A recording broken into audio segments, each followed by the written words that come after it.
Good evening everyone, and welcome back to the Jerry6420 YouTube channel. First video in over 3 weeks, I think, or around 3 weeks, a little over 3 weeks. I think it could have been 3 weeks, maybe on Sunday was the last video I put up. The video of the loading shovel we had out on demonstration. So yeah, it's the longest break I've had in the 2 years that I've been making these videos. I did put up a post a little over a week ago just explaining why that there was no videos. Myself and Suzanne welcomed our firstborn little child into the world, a beautiful little baby boy who was born 2 weeks on Sunday just past, so we're absolutely delighted. And yeah, just took a little bit of a break off with all of that happening and didn't put any videos up, so that's kind of why I've had a little bit of a break off. So back now making some videos. Tonight we are going to be putting in some bales down with the cows on the out farm. So it's the usual out farm. We've had the cows down here now for the past number of years, so you'll have seen me down here both spreading slurry and putting in bales in the past as well. So it was the first time I've done any video down here this year. Haven't really done any feeding videos this year yet, but that's going to change now in the coming days. So yeah, I'm going to be lifting in some bales now this evening. Myself and my brother Ben is here to give me a little bit of a hand.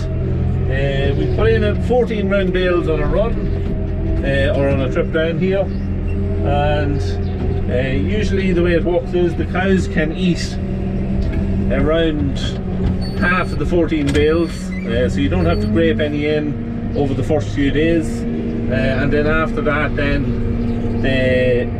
you have to just scrape a little bit in. It's usually just a case of knocking the bales. Each bale you knock it kind of either way, just to kind of it just takes some of the work out of you. You're not scraping all the time. Hold on a second, Ben wants the knife, I'd say, just to cut the tops off. Yeah, so we lift up the 14 bales initially, and as I say, Ben will cut all the tops off them. We just leave them on their end. He cuts all the tops off, and then that allows me, then I can flip them over just as I'm taking them in, drop them into position. I usually use the forks to pull the plastic off, just to leave it a little bit easier on the man cutting off the net wrap. And yeah, he can then just has to pull the net wrap off, and he can use then the bag, if you like, that I've put off the plastic. It all comes off and it's almost like a bag. He can use that then to pop all the net wrap in and the rest of the plastic into a couple of them, so it kind of keeps it all together. So it works fairly well. But yeah, as I say, 14 bales goes in. Those 14 bales will last roughly about 6 days as a rule, maybe sometimes 5, it depends just on the bales.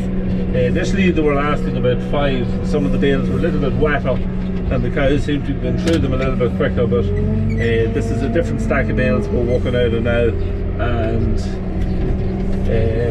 yeah, they're lasting a day extra. They're a good bit drier. So but the bales are fairly good overall. They're quality wise, they're not bad. We'd be happy enough with the quality. And this was originally supposed to be hay, but with all the bad weather we never got it baled up as hay, and we ended up then with just having to use them to make the bales for the cows over the winter. Now there's probably about 2 feeds left, I'd say, after this here, so we'll be then moving on to some other bales that we have stacked in a couple of fields. We'll have to draw them to here.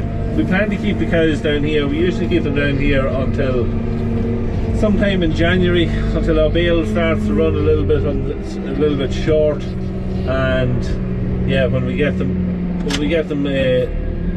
all used up, the bales are more or less used up, we'll take the cows then home.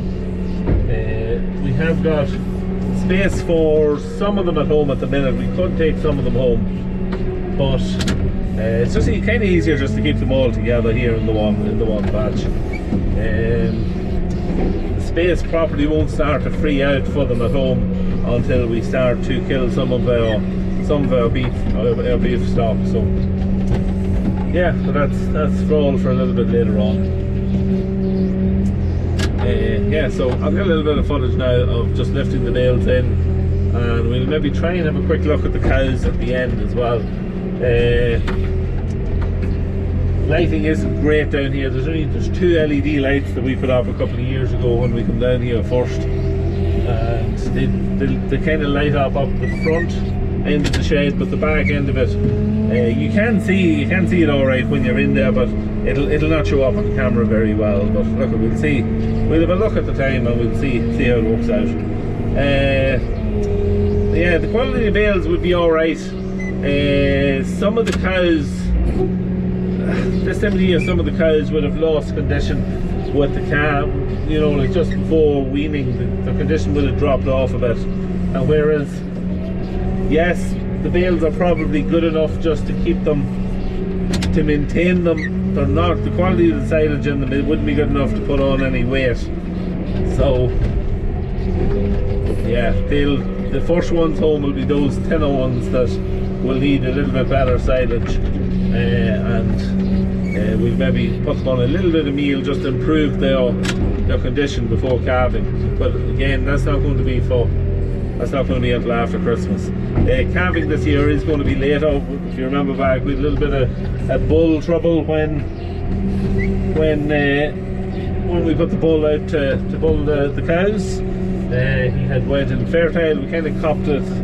He wasn't doing his job, and yeah, so calving is going to be about 6 weeks later than normal because of that. But yeah, look at. Maybe it's just for the better that they won't be calving until around the end of March or early April. The weather will be starting to get a lot better, and they'll be able to get straight out, maybe, you know. So anyway, yeah, we'll take a little bit of footage and we'll go back then at the end for a little bit of a look at the cows.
So we have them all in, and that'll keep them happy for a few more days. Yeah, so that's the stuff there. It's quite nice stuff. That's the And some of that was really brown when it was being mown, because it had rotted slightly in the bottom, but lovely smell of it. So there is, and the cows are quite happy with it. But you can see some of them there. I suppose that one there is a little bit, the condition has went down a little bit. But some of these are getting quite old now, these cows as well. And the condition always drops with the calf. Once those big calves are on them and the grass goes backwards. But we'll get them built back up in plenty of time before calving. On this side then we have the 5 heifers that we kept, and there's also 5 cows and calves here. The calves, these were later born calves, which are just coming of age now to be weaned. So that will happen now in the next, it'll happen before Christmas, in the next couple of weeks. We're going to pull them off and we'll get them home and put them in along with the rest of the weanlings. That's another one of the heifers there that we kept. As you can see, our head coming around the corner, and then one of the older cows here as well, this white head coming up towards me, that's yawning and not too bothered about any of it. Yeah, the calves are on creep feed, so they're getting creep every couple of days.